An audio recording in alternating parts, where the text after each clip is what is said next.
महोदय, राष्ट्रपति निर्वाचित होते हैं, राष्ट्रपति का चुनाव होता है, लेकिन जो राज्यपाल होते हैं वो मनोनीत होते हैं और वो केंद्रीय सरकार के प्रतिनिधि होते हैं।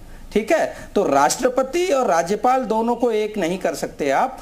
दूसरी चीज, लाइब्रेरी, एनेक्सी, हॉल, ऑफिस और संसद भवन, राज्य में राज्यपाल का कद कितना बड़ा होता है सर, फिर ये भी समझा दीजिए।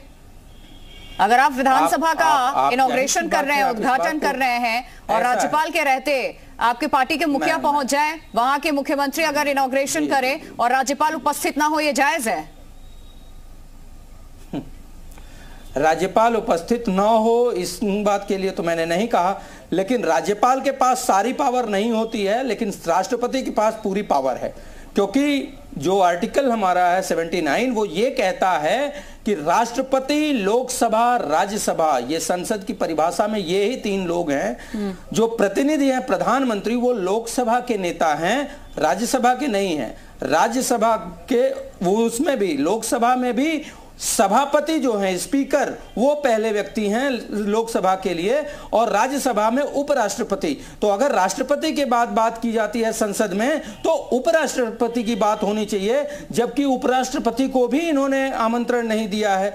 राष्ट्रपति को आप किनारे कर रहे हैं, उपराष्ट्रपति को किनारे कर रहे हैं, ना राष्ट्रपति ना उपराष्ट्रपति। आप ये बताइए, जवाब नहीं दे पा रहे हैं भाजपा के लोग, जवाब दें कि राष्ट्रपति उद्घाटन क्यों नहीं। मैं एक बार जवाब दोबारा देता हूं, सुन ले। हाँ, देखिए, जो आप संविधान के जो आप आर्टिकल बता रहे हैं, उनकी जो व्यवस्था है, राष्ट्रपति जी की व्यवस्था पार्लियामेंट के अंदर की व्यवस्था है। आपकी जब सेशन स्टार्ट होता है तो उसको सदन को, संयुक्त सत्र को संबोधित करती हैं, उनका वो विषय होता है। कोई अगर बिल पार्लियामेंट से बिल पारित होता है तो राष्ट्रपति जी को सिग्नेचर के लिए भेजा जाता है। मंत्रिमंडल गठित होता है तो उसको शपथ दिलाने काम करती है। उनका राष्ट्रपति जी काम ये कहाँ पे लिखा है कि उनको बिल्डिंग का उद्घाटन करना है? ये तो एक कुतर्क वाली बात है। आप कल को किसी और बात के लिए कह देंगे कि उन्हें राष्ट्रपति जी ने क्यों कह दिए। ये तो सुप्रीम कोर्ट में कुतर्क कोई जवाब नहीं दीजिए। और सुप्रीम कोर्ट में आज के याचिका कल देखिएगा, कॉस्ट के साथ वो बिल्कुल डिसमिस हो गई। ये सब इस तरह की जो पब्लिसिटी इंटरेस्ट लिटिगेशन, इस तरह की फाइल की, उससे कोई मतलब नहीं है उन सब चीजों का। कोई संविधान में कोई इस तरह की व्यवस्था नहीं है। उपस्थित होना जरूरी नहीं है, कौन नहीं करेगा?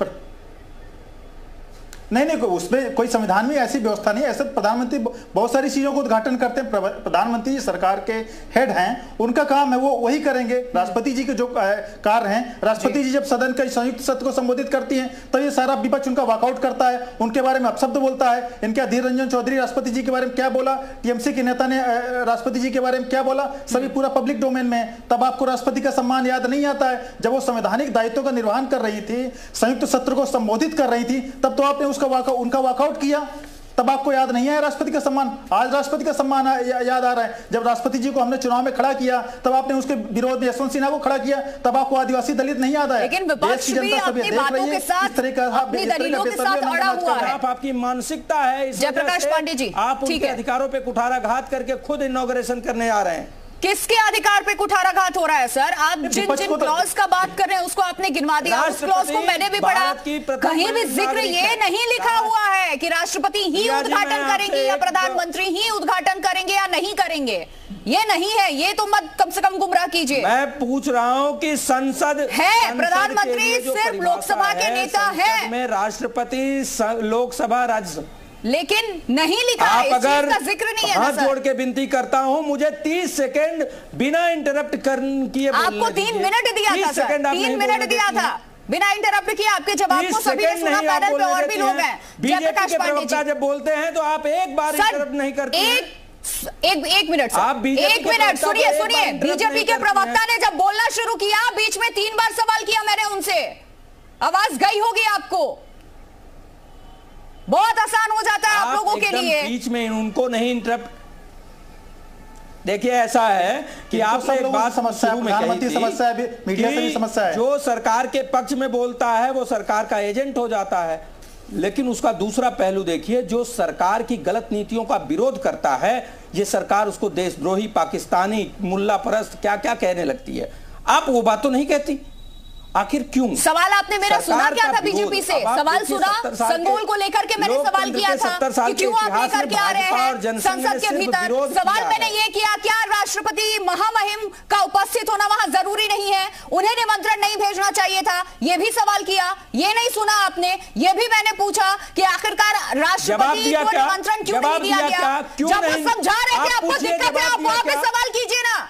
जवाब बहुत आसान होता है, आपको सामने एंकर जो बैठा है उसको ये कह दो, को क्यों नहीं निमंत्रण दिया गया? राष्ट्रपति से क्यों उद्घाटन नहीं कराया जा रहा है? पूछिए सवाल। क्या यही सवाल लेकर के मैं आई हूं, मैंने पूछा, राष्ट्रपति दलीलें दे रहे, अगर आप नहीं सहमत है तो सवाल कीजिए उनसे। आदिवासी और महिला होने के नाते उनके खिलाफ ये षड्यंत्र रच रही है सरकार। ये सरकार की मानसिकता है कि दलितों, आदिवासियों और महिलाओं को दबाया जाए। जब नाम उनका प्रस्तावित किया गया था राष्ट्रपति के लिए, ऑपोजिशन की तरफ से भी 3 कार्यक्रम शाखा में कभी कोई महिला नहीं जा सकती। शाखा में कभी कोई महिला नहीं जा सकती। वॉकआउट क्यों किया उनके स्पीच का? संयुक्त सदन के भाषण का वॉकआउट क्यों किया?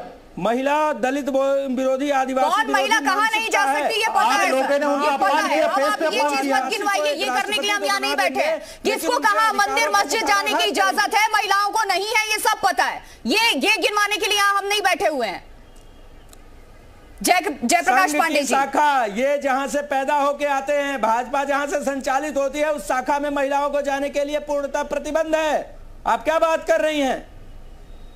मैं आपको कह रहा हूं कि अरे थोड़ा पढ़ लीजिए, फालतू की बात मत करिए। आप देख लीजिए जाके पहले राष्ट्रीय सेविका समिति, आपको कुछ पता नहीं होगा। आप मदरसे से ट्रेनिंग लेकर के आए सर, यहाँ पे मंदिर मस्जिद मदरसा और स्कूल शाखा करने के लिए हम नहीं बैठे हैं कि जब संवैधानिक मूल्यों को तोड़ा जा रहा था, एक सेकेंड सर, व्यवस्थाओं को ध्वस्त कर रहे थे, तो विरोध हो रहा था, विपक्ष के लोग लामबंद होकर। वैभव त्रिपाठी, आपका जवाब ले लिया और भी मेरे पास मेहमान है। मैं कब से उन एक सेकंड सर, हो गया सर, अगर आप चुप रहेंगे तो मैं बाकी मेहमानों को भी शामिल करना चाहूंगी। जयप्रकाश पांडे जी भी हमारे साथ बने हैं समाजवादी पार्टी का पक्ष रखने के लिए। अरे मैं तो कह रहा हूं, मेरा जो समय 1 सेकेंड हो, भाजपा को बोलिए सर। कह रहे हैं मुझे सुनने में बड़ा आनंद आ रहा था, और अगर आप मेरा भी समय भाजपा के मित्र को दे दीजिए, हम सुन लेंगे। मछली मंडी बन गया कि डिबेट चल रही है? बताइए क्या प्रश्न क्या है? खैर 1 मिनट में आप इंटरप्ट कर ही लेंगे, पूछिए क्या प्रश्न है। नहीं आप बताइए, बोलिए। अच्छे सवाल तो पूछेंगे आप, तभी तो उत्तर देंगे। सवाल अगर मैं पूछ रही हूँ सर, तो उस पर भी आप सवाल खड़े कर रहे हैं कि आप ये सवाल क्यों पूछ रही हैं, और जब कह रही हूँ कि आप बता ही दीजिए कि क्या क्या दिक्कतें हैं, तो भी आप कह रहे हैं कि आप सवाल ही कर लीजिए। डिबेट में क्या होगा क्या नहीं होगा ये भी आप तय कर रहे हैं। अरे मुझे बोलने देगी मैडम तो सुने, नहीं तो मैं तो संगोल को लेकर के समाजवादी पार्टी की तरफ से, सांसद की तरफ से कहा गया है कि अगर एक प्रतीक चिन्ह को आप लेकर के आ रहे हैं जो किसी समुदाय विशेष से जुड़ा हुआ है, दर्शाता है, तो फिर बाकी धर्मों का भी यहां पर ख्याल रखा जाना चाहिए, उनकी भावनाओं को ठेस पहुंचेगा। तो ये धर्म और मजहब कहां से बीच में? देखिए 3 चीज हमारे विद्वान बीजेपी के प्रवक्ता कह रहे थे, बड़ी अच्छी चीज सनातन संस्कार की, कि जो लोग शहीद हो गए या गुजर गए, मर गए, जैसे वीर सावरकर जी के बारे में कह रहे थे, तो मुझे ये समझ में नहीं आता। निश्चित रूप से सावरकर जी थोड़ा प्रयास जो भी किए हम उनके आदर करते हैं, लेकिन अगर मरे हुए व्यक्ति के बारे में दुर्भावना ना की जाए तो क्या नेहरू जी जिंदा है क्या, जिनको पानी पी पी कर कोसा जाता है? दूसरी बात यह है कि संसद का उद्घाटन हमारे लिए गौरव का क्षण है, मैं मानता हूं, लेकिन ये जिम्मेदारी क्या हमारी है? अगर आप नेता सदन है, मतलब प्रधानमंत्री हैं, विपक्ष के लोग कोई पाकिस्तान के नहीं है, और हर समय संकट काल में भाजपा के साथ समाजवादी नेताजी ने न्यूक्लियर डील पे समर्थन दिया था, राष्ट्रहित के मसले पे। तो ऐसा नहीं है विपक्ष नहीं मानता। तो आप शामिल नहीं होंगे सर? मेरी बात तो सुन लीजिए 1 सेकेंड सर, मेरे पास सिर्फ 1 मिनट है। किसान आंदोलन हो या जंतर मंतर पे हमारी बहनें बैठी हैं, मोदी जी किसी संवाद कायम ही नहीं करना चाहते, वो उनके अहंकार की पराकाष्ठा हो गई है। ये आज अगर स्थिति पैदा हुई है तो ये संवादहीनता की जिम्मेदारी विपक्ष पे नहीं है। मोदी जी की अहंकार मतलब कि जो प्रवृत्ति है इतना पराकाष्ठा पे पहुंच गई है कि वो संवैधानिक संस्थाओं, प्रतिपक्ष के नेताओं और व्यक्ति की आजादी को कुछ समझते ही नहीं है। कहते रहिए, चिल्लाते रहिए।